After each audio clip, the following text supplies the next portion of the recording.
Hi, this is Priya. I'm here in Erkan in Cyprus. I love this place. This is, I think, my umpteenth video here. The locations are so beautiful. You know, there is the desert on one side and then there is the sea on one side, and it's a stunning sight. So I thought, let me take the opportunity and shoot as many videos as possible here. So for those of you who do not know me, who are new to my channel, my name is Priya Kumar. I'm a motivational speaker and an author. I have written 8 books that have won plenty of awards, and I'm very happy about it. I also do workshops for multinational conferences across the world on leadership, on team building, on peak performance. That's my forte. And you know, a lot of people tell me, Priya, you're so lucky, you know, it was easy for you. Let me tell you, it wasn't easy for me. And luck lies in the choices that you make. You know, even when everything is going wrong, you still have a choice. You still have a solution to make it go right. Of course, you need the strength and the courage to overcome that emotional burden to take action, and that's what counts. And I always tell people, you know, that when you're suffering, when you're low, when you're hit, when you're on the floor, when you're down, just shut up.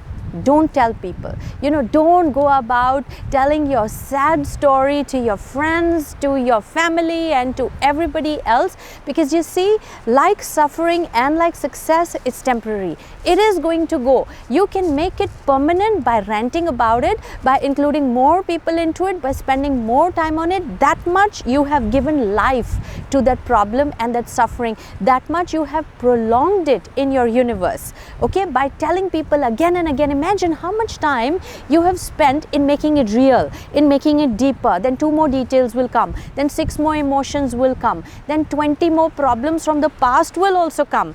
And not only that, people don't like you. See, we don't like people who are constantly cribbing and constantly negative and, you know, talking about their problems. Oh, my boyfriend dumped me, this happened, my work is not doing so well, my parents don't understand me, my boss is, you know, an idiot and stuff like that. You don't like such people. Okay, once in a while, you could be, you know, a little emotional and you may need a friend to talk, but make it once in a while. And that's about it. Not when you're so low that people will actually look down upon you. Then people lose trust in you when they see you suffering all over, when they tell you solutions and you don't act upon them. Haven't you been in a situation like this? Someone goes ranting and, you know, crying and cribbing, and you've given the person a solution and he doesn't take it. All he does is again and again tell you about his problems. You see, I went through a very bad phase financially. When I started my career as a motivational speaker, I went down, not just the drain, but 6 feet under. See, I was a very successful tuition teacher. I taught for 9 years. I taught over 1900 students. And then one day I got bored.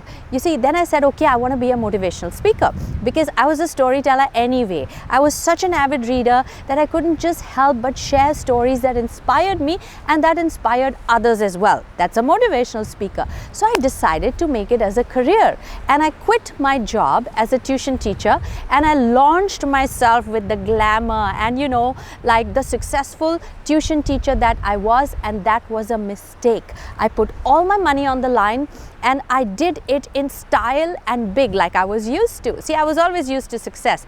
I didn't know that to start up, you have to start small, or you have to start with humility. I started off with the arrogance of the success that I already had, and it hit me. And while everyone told me, including my family and my friends, Priya, you're so successful as a tuition teacher, don't leave that, build an empire. All this motivational speaking, first do a job, get some experience in the corporate world, then do it. But I didn't listen, you know, the kind of rebel that I am, and I follow my heart.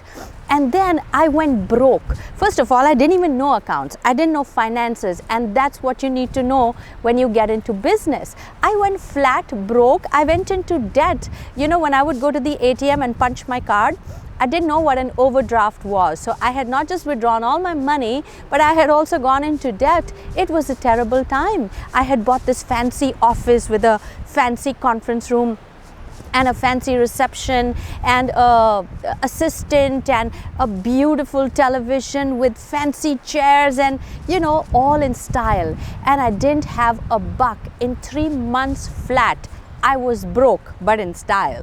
You know, it reached a point where I had to sell off the TV, I had to sell off the sofas, I had to start selling things. I sold my gold. I didn't have money to put fuel in the car. I didn't have money to eat. So if I would meet you for a meeting in, let's say, the Taj, because you see, if I'm dealing with multinational corporates, I have to meet you in a great place. So if I was meeting you in the Taj, I would come there, you know, 20 minutes early and sit down. So when you would come and say, what would you like to have? I'd say, no, I just had some coffee and I just ate. Because you see, if I have coffee and if I eat something, then I might have to pay the bill and I had no money. Now, I never told a soul about it. I never told my parents. I never told my brother. I never told my friends. Because you know what? They had all told me, don't do it. Okay, and if I tell them, look, this is the position that I have reached in, everyone would pounce on me and say, I told you so. You have no brains. You have no expertise. You don't know what you're doing. You've destroyed yourself. Now, listen to me. You know, and suddenly when you're suffering, everyone else becomes bigger and more intelligent than you. You know, sure they are. But now in this time, they suddenly, because you are disclosing your pain areas, your failures to them, they become bigger than you because they have not failed. They are still standing tall. I didn't tell anybody. In fact, there was one time I was driving, okay, and my assistant was sitting next to me and my brother called from America. And I told him, "Bhai, do you want something? Can I send you some money?" And he said, no, all's good. And my assistant is giving me the look that, boss, you haven't paid my salary last month. You're asking me that please give me time until next month to make that go right. You don't have a job. You're not making money. You're selling stuff. And you're telling your brother, you're asking him, can I send you some money? Yeah, thank God he said, no, I have enough. But suffer. It's okay to suffer, it will pass, and suffer in style. Disclose this when you're successful, okay? And then people say, oh my God, I didn't even know you were going through that. Because you see, when you're so low, when you're down, under, and people start giving you advice, even if they didn't help you, when you make it big, they'll say, oh, I helped Priya. Remember, you know, I'll tell you this, she came to me when she was flat broke, she didn't have financial sense, she was destroyed, her own family didn't help her, I helped her. Why should I give you that opportunity? Why should I give anybody that opportunity? Because failures and suffering like success is temporary. And when you make it to success, also don't, you know, bask in it for too long. Get to work after 4 days, because that could also go down to mud if you don't take action. But what I did when I was suffering was, I was always in action. Yes, it took time, okay? It took me 8 months to go through that phase. I had become so thin, my body weight had become 47 kilos. That was 10 kilos lighter than I am today. Okay, I was skinny and I still have my clothes from that time. You know, it's like so small and so tiny. It's a reminder I survived that. And you know, there were times I didn't have money to eat. And as much as it sounds unbelievable, it's the truth. I didn't have money to eat and I would stop by this Junka Bakar store, you know. It's not a store actually, it's this little stall where all the bus drivers eat. So I remember while going to work, on the way I would stop there and have a cup of tea and bhajia.